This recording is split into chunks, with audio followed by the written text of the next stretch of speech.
फरवरी में पौधों की कटाई छंटाई करने के बाद अगर आपके पौधों में ग्रोथ नहीं आ रही, नई नई पत्तियां नहीं निकल रही या आपकी ब्रांचें लंबी नहीं हो रही, तो एक घर में बना हुआ ऑर्गेनिक माइक्रो न्यूट्रिएंट आपको बना लेना है। जो भी पौधों में आपने कटाई कर रखी है उनमें ब्रांच के लिए नई नई ग्रोथ बिल्कुल स्पीड पड़े, उनकी एकदम से ग्रोथ हो, उसमें आपको ये लिक्विड बना के ये लिक्विड हमने डाल देना है।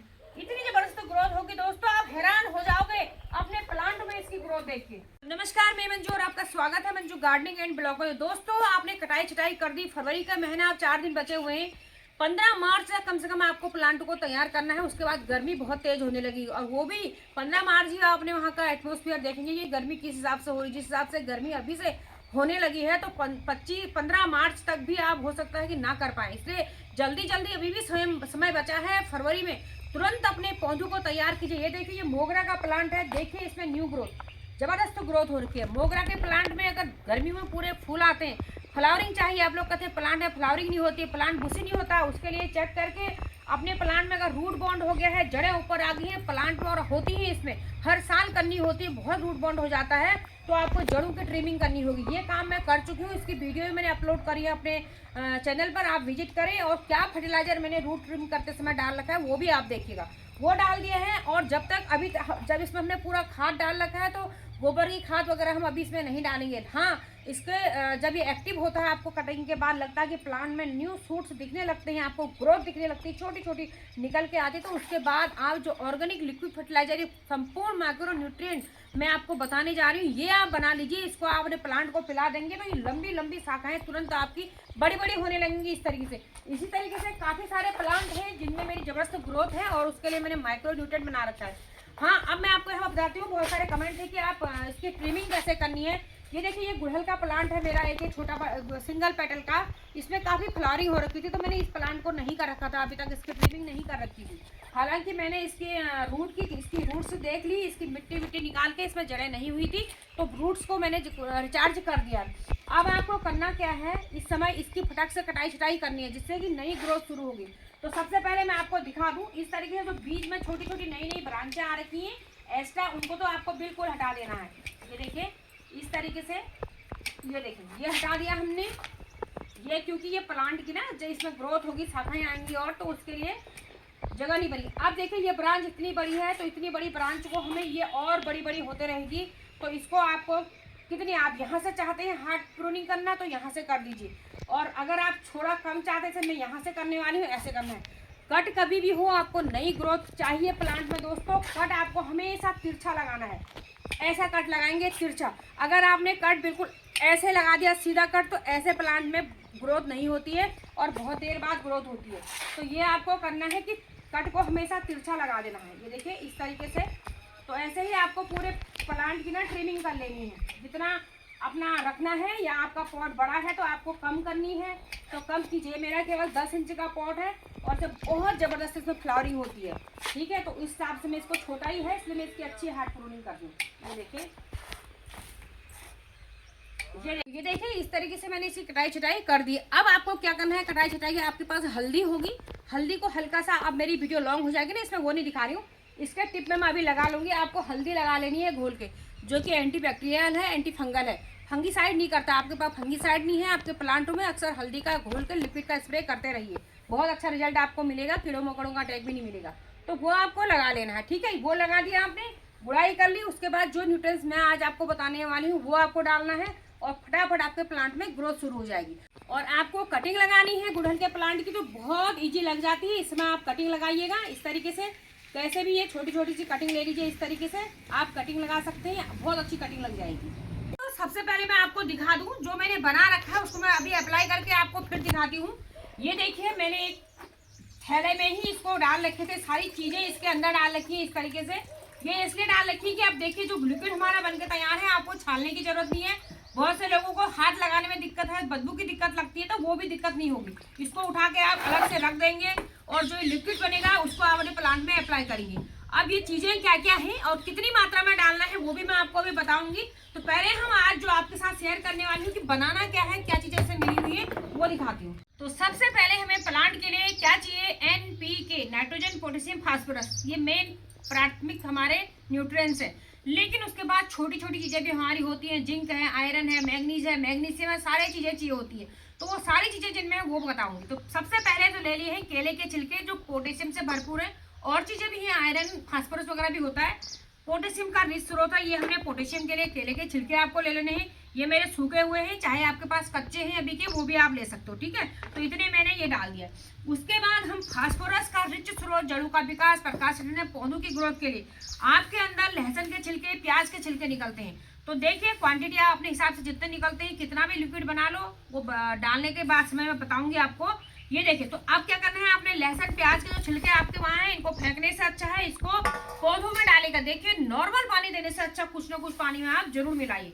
तो नाइट्रोजन, ये फास्फोरस और पोटेशियम हो गया। अब यहाँ पर हम नाइट्रोजन का रिच स्रोत किसमें है दोस्तों, ये है यूज की हुई चाय की पत्ती। जो चाय हम पी लेते हैं उसको आपको धो लेना है। धोने के बाद, सुखाने के बाद उसमें से दूध जो शक्कर अगर लोग डालते हैं उसको धो लेना। बाकी अदरक वदरक है तो कोई दिक्कत नहीं, उसको भी आप रख लीजिए। तो ये नाइट्रोजन का रिच स्रोत है, इसमें पौधों की जबरदस्त ग्रोथ आपकी होगी। कटाई छटाई के समय हमें पौधों में ग्रोथ चाहिए होती है, ठीक है। तो नाइट्रोजन वाला हमें फर्टिलाइजर उसको देना होता है। तो ये हमने नाइट्रोजन के लिए डाल दिया है। अब दोस्तों साथ ही आपके यहाँ उस टाइम पे जो भी देखिए, ये नींबू के छिलके या संतरे के छिलके, इसमें आलू के छिलके भी, वो भी पोटेशियम भरपूर है। और ये छिलके जो है ना, ये हमारे एसिडिक छिलके हैं, जो मिट्टी को भी एसिडिक बनाते हैं और हमारी प्लांट की ग्रोथ में भी सहायक है। तो नींबू के छिलके, संतरे के छिलके, जो भी आपके पास हो वो भी आप इसमें डाल दीजिएगा इस तरीके से, ठीक है। ये आपने डाल दिया। अब आपको यहाँ पर लेना है आपका बिल्कुल काला वाला, मतलब बिल्कुल जो गोबर की खाद होती है, पकी खाद, सड़ी खाद, पुरानी खाद। देखिए मेरे पास डेले हैं, कई बार ये हमें ऐसी मिट्टी में नहीं होते, ये सब तो होते। तो इनका यूज कैसे करना है, पानी में भिगो लो, इनका लिक्विड बना लो। लिक्विड जब बन जाएगा ना, उसके बाद ये टूटने लगते हैं, फिर टूट के फैला के हम इसकी खाद भी बना सकते हैं। तो इसमें हम इतना, मैं इसमें गोबर की खाद डाली हुई, देखिए ये मैंने डाल दिया। अब यहाँ पर बात आती है, यह है सरसों की खली। अब बहुत से लोग कहेंगे कि गर्मी होने लगी है, तो कोई फर्क नहीं पड़ता है, मात्रा कम करनी है। जो भी हमने फर्टिलाइजर डाला है बहुत नहीं डालना है गर्मी है करके, लेकिन इनमें बहुत सूक्ष्म माइक्रो न्यूट्रिएंट होते हैं पौधों की ग्रोथ के लिए, पौधों की बॉडी के लिए ना, पूरा विकास के लिए सरसों की खली बहुत ही अच्छी होती है। तो सरसों की खली 50 ग्राम के करीब में सरसों की खल भी इसमें डालने वाली हूँ। ये देखिए, ये मैंने डाल दिया है। और साथ ही मैं इसमें डाल रही हूँ, आपके पास अगर है तो जरूर डालिएगा, पोटेशियम, फास्फोरस और कैल्शियम। तीन की तीन चीजें होती है हमारी। लकड़ी की राख, वुड है, इसमें लकड़ी की राख है, कोयले सहित राख है, इसमें कोयले भी हैं और राख भी है। तो राख का इस्तेमाल कीजिएगा, कुछ भी अपने गार्डन की लकड़ी पतली जला लीजिएगा, राख बना लीजिएगा। अगर आपके पास गोबर की कंडे वाली राख है तो उसको भी आप मिला सकते हो, उसमें नाइट्रोजन ज़्यादा होता है, उसको आप मिला सकते हैं। लेकिन इसमें पोटेशियम, फास्फोरस और कैल्शियम सारी चीज़ें हमें मिल जाती हैं। तो ये लकड़ी की राख मैंने इसमें मिला दी, मैं पूरा विद कोयले की मिला दी, ठीक है दोस्तों, ये मिला दी। अब यहाँ पर मैं आपके साथ एक बहुत ज़बरदस्त चीज़ शेयर करने वाली हूँ, वो है ये है अंडे के छिलके। जो लोग इसका इस्तेमाल करते हैं उनके लिए है, नहीं करते तो कोई बात नहीं, आपने इतनी चीज़ें मिला ली, इसी में बना लीजिए।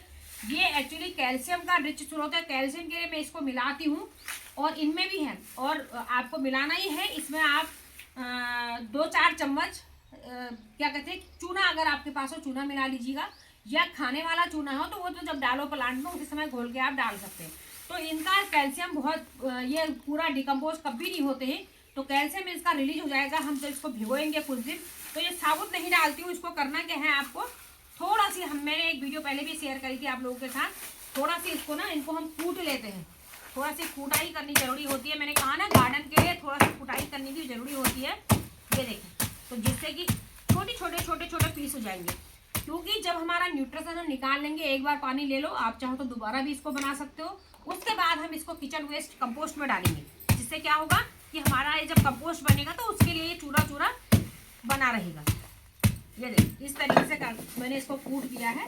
अब देखिए, कूटने के बाद इसके जो वो है ना, ये देखिए छोटे हो चुके हैं। ये देखिए, इस तरीके से होंगे छोटे। अब इसका हमारा लिक्विड निकलेगा।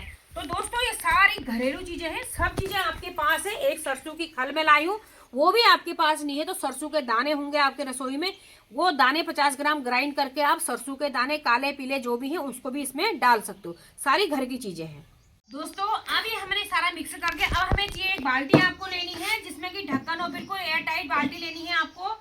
मुरे मच्छर मच्छर कीड़े मकोड़ों से आप परेशान ना हो इसलिए, या स्मेल से आप परेशान ना हो इसलिए। इसमें बदबू वैसे तो नहीं आती, लेकिन इसमें हमने सरसों की खल डाल दी है और प्याज के या लहसुन के छिलके से बड़ी तीक्ष्ण गंध आने लगती है। इसको हमें रखना है 5-6 दिन जरूर रखना है, जो कि फर्मेंटेशन हो जाएगा सरसों की खली का। दूसरा, इन चीज़ों का जो भी हमने डाल रखा है इनका सारा इसमें लिक्विड न्यूट्रिशन निकल जाएगा। तो आपको अब करना क्या है, एक बाल्टी में, अब यहाँ पर मैं आपको बता दूं, मैं तो अभी इसमें सिंपल डाल लूँ। अभी मैंने आपको दिखाया था, आप किसी थैले में, किसी कपड़े की पोटली में इन सबको रख के बाल्टी में डुबा सकते हैं, अगर आप हाथ ना लगाना चाहो तो। मैं अभी इसमें खुले में डाल ली हूँ, इनमें इसको इसमें डाल देती हूँ इस तरीके से। पूरा आपको बाल्टी में सभी चीज़ें मिक्स करके इसमें डाल देनी है। और हाँ, मैं यहाँ गुड़ नहीं डाल रही हूँ अभी, चाहो तो आप डाल सकते हो, लेकिन गुड़ डाल के ये है कि जब हम कोई चीज़ को गुड़ डालते हैं तो गुड़ डाल के कम से कम, अब गर्मी अगर होने लगी है तो कम से कम 10 दिन आपको रखना होगा, और अगर ठंडा है तो 15 दिन रखना होगा गुड़ हम जब डालते हैं। ठीक है, तो ये देखिए अब मैंने इसमें देखिए ये ऐसे डाल दिया है इसमें। अब क्या करना है आपको, इसको हमें पानी डाल देना है इसमें, इसको हम भर देंगे पानी से, जो पूरा भर देंगे ऊपर तक, जितने में कि ये सब डूब जाएगा, इसका अच्छे से लिक्विड निकल जाएगा। ये 10 लीटर की बाल्टी है और ये देखिए इतना इसमें मैं इसको डाल देती हूँ। तो हमको इसको 5 या 6 दिन तक आपको भिगोना है, जो कि सारी चीज़ों का हमारा न्यूट्रिशन निकल जाएगा। इसमें सबसे ज़बरदस्त चीज़ इसमें सरसों की खली है, जिसको कि हमें 5-6 दिन चाहिए ही चाहिए फर्मेंटेशन होने के लिए। आप तुरंत घोल के तुरंत डालोगे, घुल जाएगा, कोई दिक्कत नहीं होगी, पर रिजल्ट आपको अच्छा नहीं मिलेगा। इसलिए इसको 5 या 6 दिन आपको जरूर रखना है। इस तरीके से आप रख देंगे, उसके बाद आपने इसको ढक्कन रख देना है। ठीक है, एक दूसरे तीसरे दिन थोड़ा सा चला के हिला लेना और फिर आप इसको डाल सकते हैं। इसको बहुत समय तक आपको नहीं रखना है, बहुत से बहुत इसको आप 15-20 दिन तक अप्लाई कर लें अपने प्लांट में, बहुत दिन तक ना रखें। तो इस तरीके से आपको यूज करना है, और 10-10 दिन में, आप 15 दिन में, 10 दिन में अपने पौधों को दे सकते हैं। जो बड़े बड़े पौधे हैं उनमें तो 6-7 दिन में दे दीजिएगा। जो ये सीजनल प्लांट होते हैं इनमें 15-15 दिन में आप डालेगा। देखिए जरबेरा में फ्लावरिंग बड़ी जबरदस्त हो रही है, और भी सीजनल मेरे काफ़ी है, वो मैंने अभी छत में रखे हैं, क्योंकि विंटर में नीचे धूप नहीं आती है ना, सब फ्लावरिंग वाले ऊपर हैं। आपने देखा है मेरा टेरिस पे सारे फ्लावरिंग वाले प्लांट वहाँ पर हैं, तो उनमें हम डालेंगे 15-15 दिन में। बाकी 6 दिन, 7 दिन, 10 दिन आपको जब सुविधा लगे तब आप डाल सकते हो। तो इसको हमने ढक के रख देना है छाया वाली जगह में। तो अब जब हम इसको अपने प्लांट में अप्लाई करते हैं, तो इसको जो मैंने बना रखा है, इसको लेना कैसे है, ये देखिए, ये मैंने एक डिब्बा ले रखा है, ये देखिए एक डिब्बा इसको ले रही हूँ, ये देखिए, और इस एक डिब्बे में 2 डिब्बे और पानी मिला देंगे।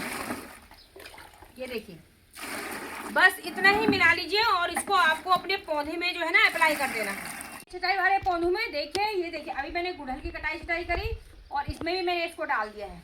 ये देखिए इसमें मैंने इसको डाल दिया है। इसकी क्योंकि जड़ों की ट्रिमिंग नहीं करी है अभी, जिसमें रूट्स की ट्रिमिंग करके आप फर्टिलाइजर डालोगे, उसमें जब न्यू ग्रोथ शुरू होगी तब आप लिक्विड फर्टिलाइजर डालोगे। उसी तरीके से सारे पौधों में आपको अप्लाई कर देना है। जो भी आपके प्लांट है, बोगनवेलिया है, गुड़हल है, गुलाब है, मोगरा है, कोई भी प्लांट आपकी है, एक्जोरा है, हर प्लांट में आप इसको लिक्विड को बना करके डाल दें। ये ऑर्गेनिक माइक्रो न्यूट्रिएंट का काम आपके पौधों में करेगा, जबरदस्त ग्रोथ पौधों की होगी। एक ग्रोथ प्रमोटर है लिक्विड फर्टिलाइजर आपका, और सॉइल को अच्छी बनाता है, सॉइल को उपजाऊ बनाता है। दोस्तों ये थी आज ऑर्गेनिक लिक्विड फर्टिलाइजर की वीडियो। आपको वीडियो कैसी लगी, अच्छी लगी तो लाइक शेयर जरूर कीजिएगा। जो लोग चैनल पर नए हैं, चैनल पर सब्सक्राइब कीजिएगा, बेल जरूर दबाएगा। तो मिलती हूँ नई वीडियो में, तब तक बाय बाय, हैप्पी गार्डनिंग।